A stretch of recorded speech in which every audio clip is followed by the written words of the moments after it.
This is why you should never go to a sleepover. In 2013, a kid named Olivia was sleeping over at a friend's house. Olivia and her friend Emma were having a good time, staying up late and watching movies. After a while, they decided it was time to go to sleep, so they called it a night. Emma fell asleep in her bed. Olivia tried to go to sleep in her sleeping bag on the floor, but she couldn't fall asleep because she kept hearing these strange breathing noises. She thought it was just Emma snoring, so Olivia threw a pillow to try and wake Emma up. Emma woke up confused, and she said, "What's wrong?" And Olivia said, "I can't go to sleep." And as soon as she said that, Olivia looked underneath Emma's bed and saw something terrifying. There was a man under Emma's bed grinning at Olivia. He put his finger over his lips and tried to shush Olivia. Olivia started screaming in terror. If you're ever driving late at night, don't do what they did. One night, a boy and his friend were on their way to a school dance when they saw a girl on the side of the road looking lost. They stopped the car and asked if she needed a ride, and she asked them to take her home. They said that they were going to a school dance and asked if she wanted to come too. She agreed. But these boys wouldn't know yet that this girl was not an average hitchhiker. So they all got in the car and the girl sat in the back seat. After a while, the girl would constantly say that she was cold, so one of the boys gave her his jacket. They got to the dance and things were pretty normal, but what happened after would make the boys question reality. When the night was almost over, it was finally time to take the girl home. When they almost arrived, the girl told them where she lived but told them to drop her off close by so she can walk the rest of the way. So that's what they did. But after the girl walked away, the boy who let her borrow his jacket realized that he never asked for his jacket back. His friend said that they could just come back tomorrow for it. The next morning, they came back expecting to get the jacket and leave, but things were not so simple. They came up to the girl's house and knocked on the door, but they were shocked at what they discovered as soon as the door opened. Follow for part 2. Story time. I babysat a lot of kids in my neighborhood, and there was this one night that I was babysitting a 2-year-old.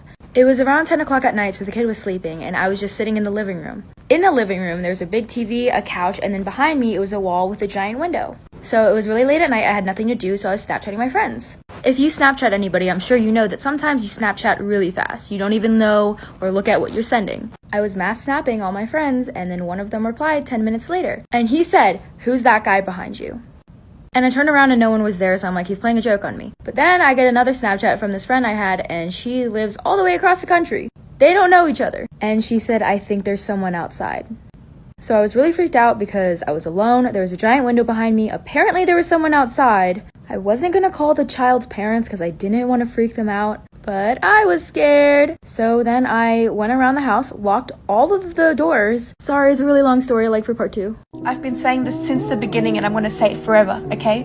Another person's beauty is never the absence of your own, okay? You're scrolling on TikTok and you see a girl lip syncing like, "Oh my god, that's so bad." And you're like, "Holy fuck, she's so pretty, what the fuck?"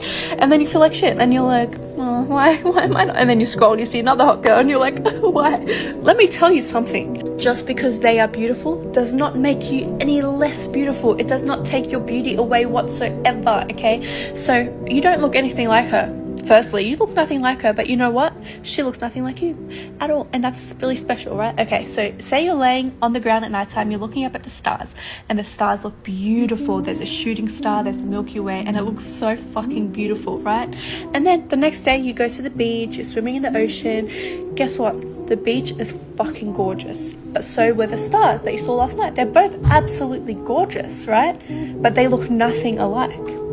Same with you and whoever you compare yourself with, okay? So you're absolutely gorgeous, and so is she, and so is she. She's a moon, she's a star, she's a flower. You're a different type of flower. You're a rose, she's a daisy. Everyone looks different, but everyone's beautiful. No one is less beautiful than anyone else, okay? So never ever be jealous. Never ever be jealous. The night sky wouldn't be jealous of the flowers, okay? The snowy mountain with the snow glistening on it would not be jealous of the deep blue ocean. No need. Everyone's beautiful, everyone. So comparison is going to rip your heart out, okay? So the next time you're on TikTok and you compare yourself to someone else and you feel ugly because someone else is pretty, I'm going to be right there in your ear telling you that someone else's beauty is not the absence of your own, okay? I'm always in your ear. Never forget what I just said, okay? Okay, I love you. Good night. Hey guys, get ready. I want to talk about how I'm grounded again. This situation makes me so mad because it's literally so unfair, the reason why I got grounded, and I'm just so freaking upset right now. Okay, so basically last night my house got TP'd, and I know who it was, but like I don't care enough to drag names into this, so we're not gonna talk about that. But anyways, the people that TP'd my house, like, did it really early to the point where my parents were still up. So they had already, like, been caught and whatever. And then my parents go back inside and I start cleaning up the mess. And then their car keeps, like, coming back. I want to say their car came back, like, 5 or, like, 3 times. Somewhere around that. And they just kept throwing toilet paper outside the windows. And so, like, I don't know if my friend is, like, slower or something. But she picks up a brick and throws it at the car. Anyways, obviously that causes, like, severe damage to the car. And then, like, all you can hear is, like, them saying they're gonna fight us or whatever. And so, obviously, like, someone went inside to get my parents because, like, I had no idea what was going on because I didn't even know a brick was thrown at the car. So, I go to look at the car and it's, like, damaged pretty badly. Like, it's not, like, super terrible. But, like, obviously, it's gonna be expensive to repair. Like, it's not like it was, like, a whole side. It was, like, lower and it was, like, it was still pretty bad. And so, obviously, like, when my parents get out, they're pretty freaking pissed because one of my friends basically just vandalized a car. Like, obviously, toilet paper is still vandalizing, but, like, not damaging. You can pick that up. But anyways, everyone just walked in here, and now I'm even more pissed. Okay, I don't really remember where I was at in the story, but the cops get called, obviously, because they're not leaving our house, and because of, like, my friend who vandalized their car. Anyways, here's the part where I come in. So basically, like, I try to tell my mom I'm sorry, and that, like, I explain, like, what happened and stuff, and, like, how I, like, had no clue this was gonna happen, and, like, how I was completely blindsided by everything. And she's just like, Hope, what the fuck did you do? Like, you knew this was gonna happen, didn't you? And I was like, what? I literally had no fucking clue. I'm sorry, guys. I literally had no clue. Like, I'm, like, just so mad right now. Like, I just, like, can't even, I don't know. I don't even care about TPing. I care about the fact that I'm grounded. Well, I kind of do care about the TPing because it's, like, not, like, it's my parents' house. But, like, I just don't. It's not like I was the one who picked it up, so. Anyways, back to the story. I just, like, keep trying to, like, apologize and stuff, and she's like, if you say one more word, you're grounded. Well, clearly, like, I said another word, so, like, I was like, but Mom, like, I just want to let you know I'm sorry. I said something along the lines of that. And then I guess that literally gets me grounded. Okay, I don't know where I was at, but I think it was at the part where she said something about, like, me being grounded if I don't shut my mouth. Anyway, so after all that, like, fast forward to the next day, which is today. I literally wake up, the first thing I do is I go downstairs, I'm like, hey, Mom, like, I'm so sorry about last night. I didn't, like, know any of that was gonna happen. And, like, I was basically apologizing for something I didn't do because I honestly literally didn't do anything. And she said something like, I forgive you, but you're still grounded. And so obviously I just, like, literally go off the rails. Like, I honestly don't even know. When I get mad, like, I start crying. So I literally just started freaking, like, tears are pouring down. Because I was just so freaking mad because, like, I literally did nothing. Now, here's what she told me about, like, why I was grounded. She said something about me hanging out with people that do stupid shit like that. That's why I'm grounded. I never thought in a million years that my friend would throw a brick at a car. So I'm grounded because I hang out with people who do stupid shit like that.